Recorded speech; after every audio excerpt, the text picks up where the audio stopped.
Welcome back to the Real News Network. I'm Paul Jay in Baltimore. Welcome to Reality Asserts Itself. More broadly, Al-Qaeda's killing of innocents, mostly Muslim men, women, and children, has badly tarnished its image and appeal in the eyes of Muslims around the world. Excuse me, will you speak out about the innocents by the United States?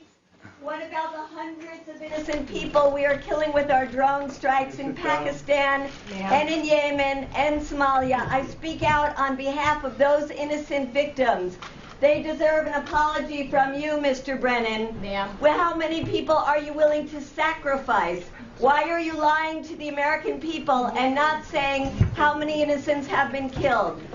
Thank you, ma'am, for expressing your views. There will be time for questions and answers after the presentation. In Pakistan, who is killed because he wanted to document the drone strikes. I speak out on behalf of Abdul Rahman al-Awaki, 16-year-old born in Denver, killed in Yemen just because his father was someone we don't like. I speak out on behalf of the Constitution, on behalf of the rule of law. I love the rule of law. I love my country. You are making us less safe by killing so many innocent people around the world. Shame on you. So that, once again, was Medea Benjamin, one of the better-known anti-war activists in the country, who joins us again now in the studio. Thanks for joining us again. Good to be here. So one more time, Medea was co-founder of the women's-led grassroots activist group Code Pink, which was founded in 2002. And she's the author of many books. The most recent is Drone Warfare, Killing by Remote Control. And if you want to know more about Medea, watch the part 1, which you really should watch anyway, and or look down below the video player because the whole biography is there. So we're going to pick up where we were because we're kind of working our way through your story. And as we do, we'll pick up kind of political issues along the way to talk about. You went back to school. You get your undergraduate degree in public health. You do a master's in public health. You go to Africa for a little bit. You come back and in another year get a master's in economics. So over the course of 3 years, you do an undergraduate and 2 masters. And then you head back to Africa.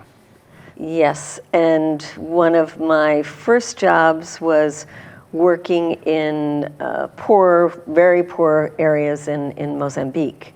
And at that time, you might recall, because you're about the same age as me, I'm a little older than you. Was when the milk companies, the milk formula companies like Nestle's would go into these little villages. Well, I was working in one of these little villages. And I didn't know this was happening all over the country and the world. People who'd come in dressed in white coats like they were doctors and nurses and say to these poor women, stop breastfeeding your babies and give them this formula. And of course, the women then would run out of money to buy more formula and they would have no more breast milk. They would mix the powdered milk with dirty water. Their kids would get sick. And I would literally have the kids dying in my arms.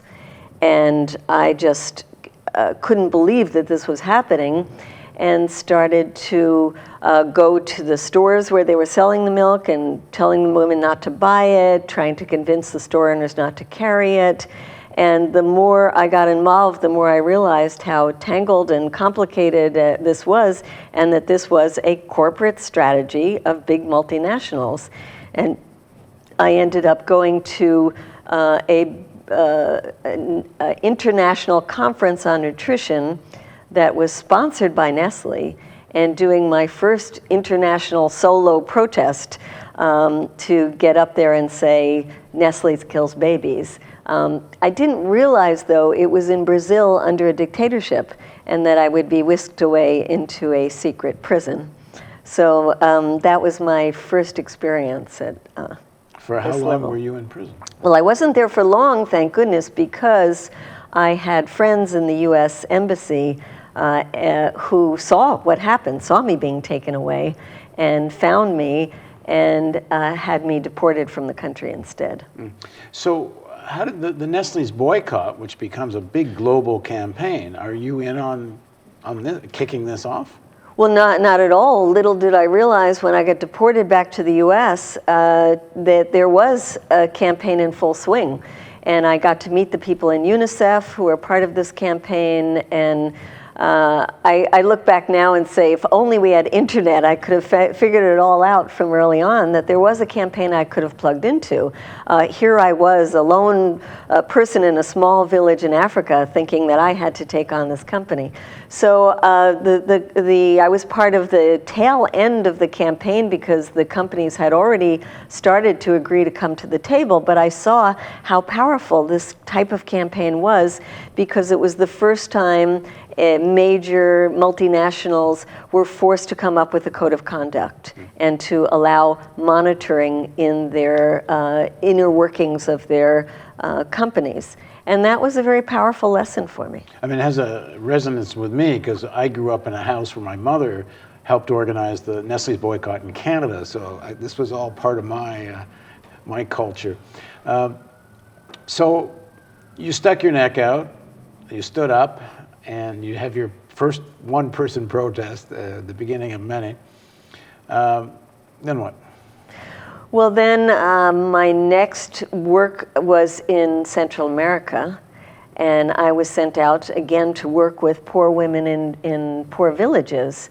And you're working with who? At that point, I was working with a international organization.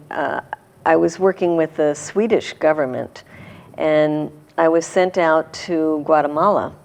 And little did I know, working in Guatemala, that these women who I was supposed to help teach them how to feed their children better were people who had their own lands that had been taken away from them by U.S. companies. And here again, I'm faced with multinationals like United Fruit Company that had stole the land of indigenous people, that had made them into poor people. And it seemed very odd that I would be teaching them how to feed themselves when the issue is how do they get back the land that had been stolen from them.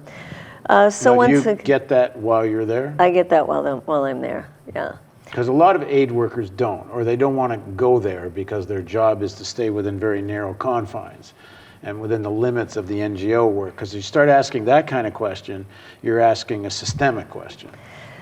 I asked this systemic question. I started hooking up with people who were trying to form unions in the banana companies, people who were fighting the companies, and I got kicked out of that area.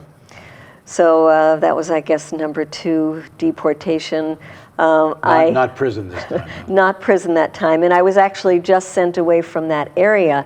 I got a job, believe it or not, with USAID to do a report on how U.S. food was being used in Guatemala. And as I did the research, I realized it was being used in a U.S. counterinsurgency program and wrote that up and then was no longer hired by AID.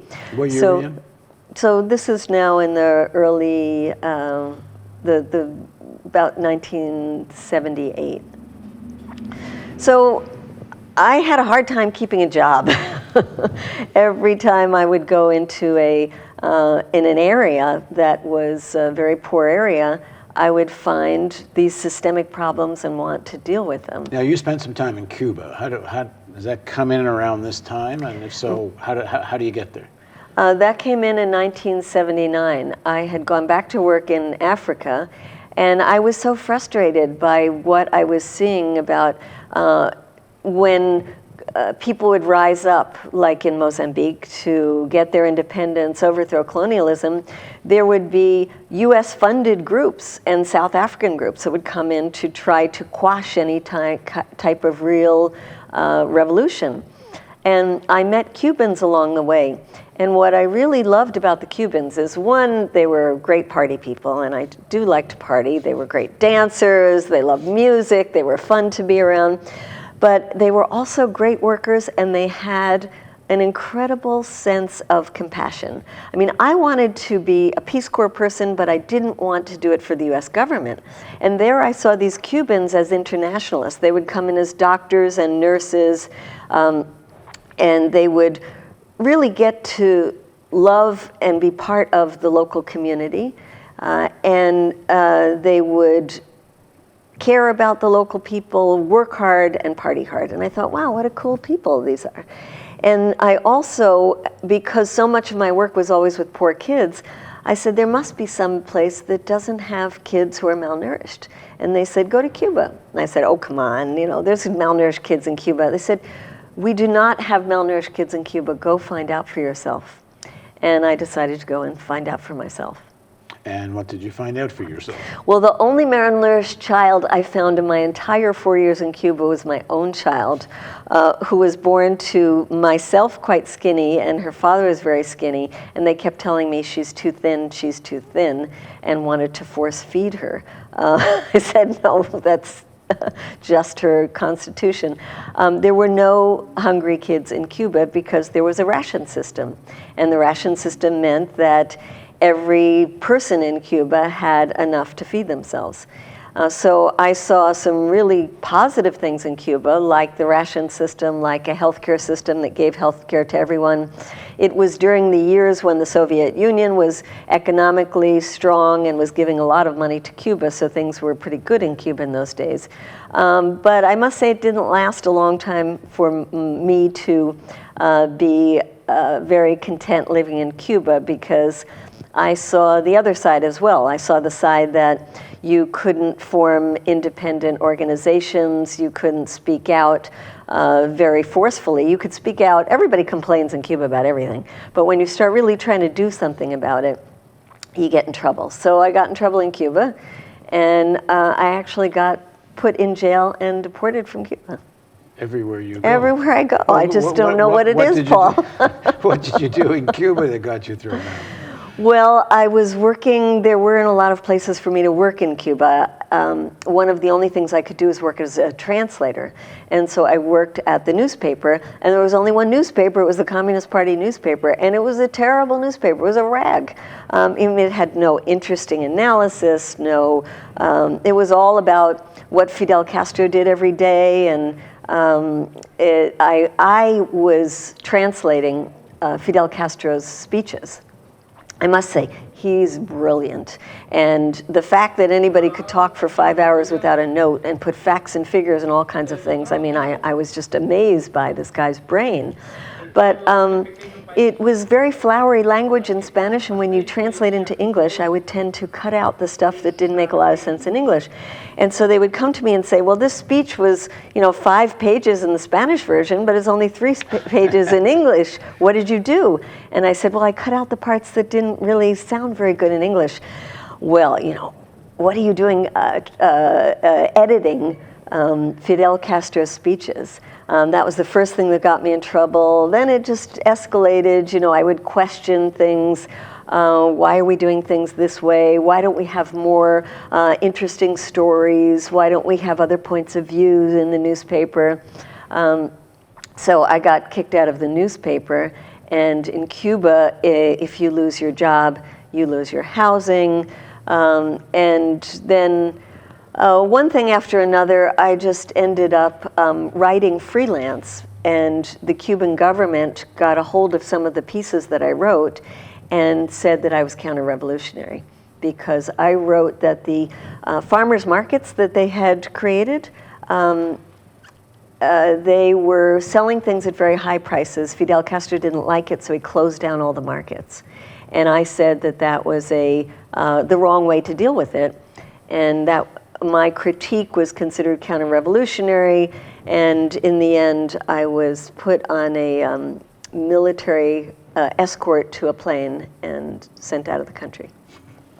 And just it's not the main thing we're talking about, so maybe on another occasion we'll kind of dig more into your Cuban experience. But overall then, what were you left with as an impression of Cuba? I was left with a very love-hate kind of relationship with Cuba. I loved the people always. I loved that the government cared about the people. I mean, I was holding babies in my arms who were dying in places from Latin America to Africa. To be in a relatively poor country like Cuba, where every child had enough to eat, where every child had an education and they had health care, was extraordinary.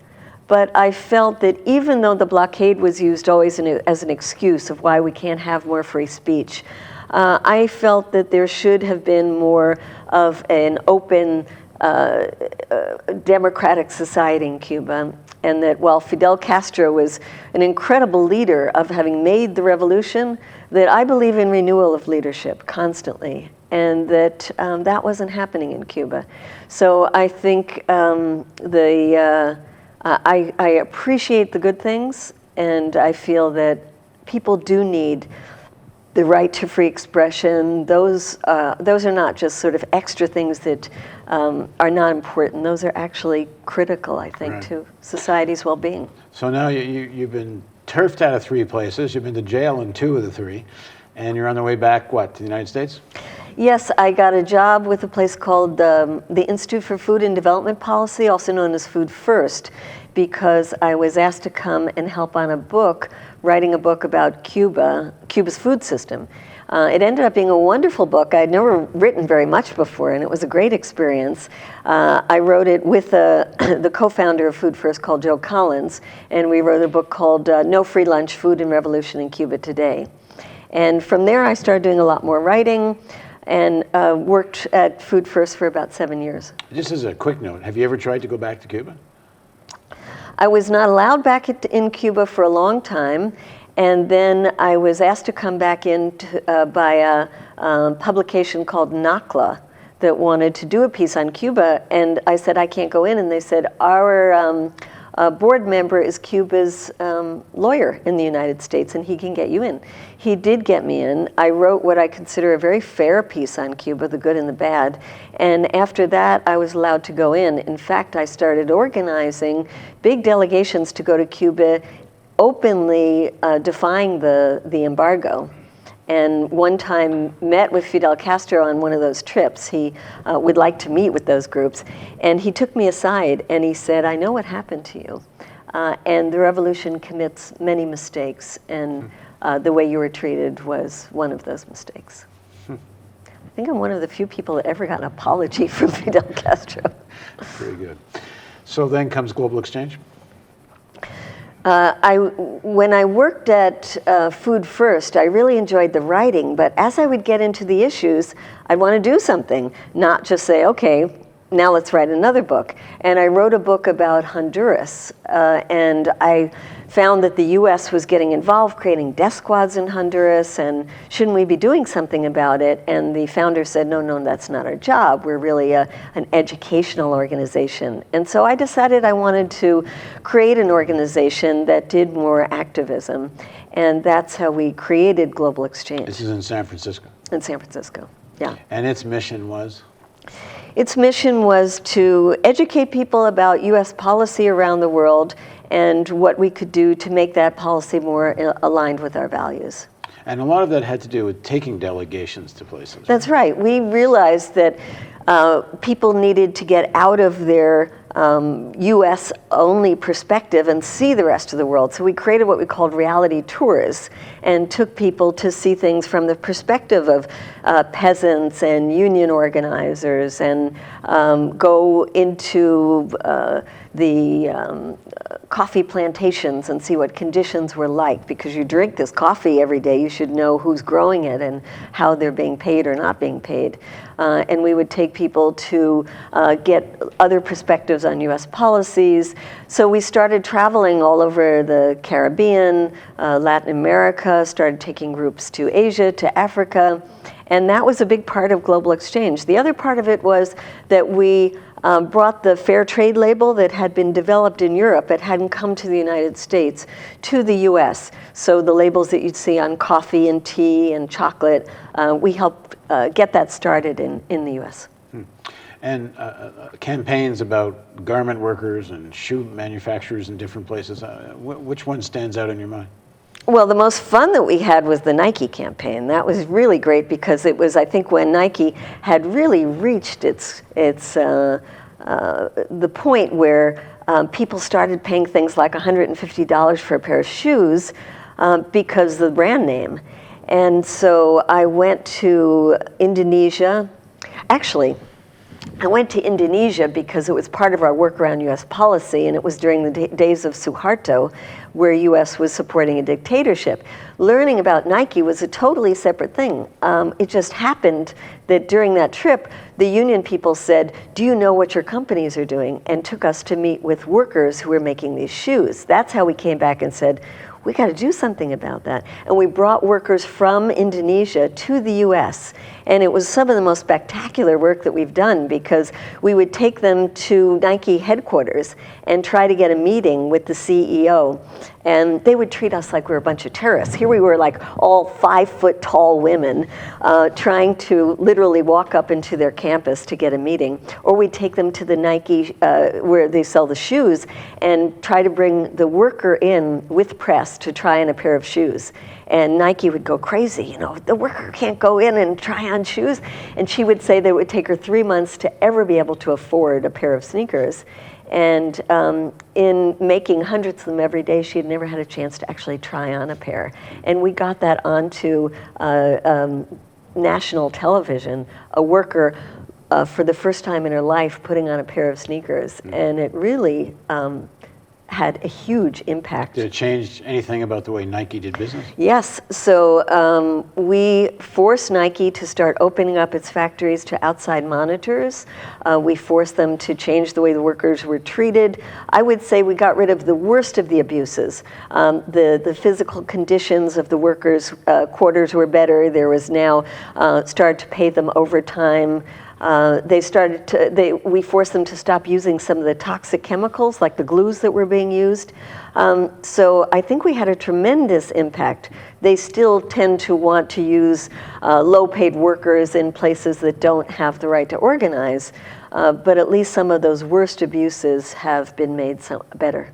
Okay, so we're going to continue our series of interviews with Medea Benjamin, and we'll pick up on the story of the establishment of Code Pink, which is, I guess, what Medea is mostly known for these days. Please join us again on The Real News, and reality asserts itself.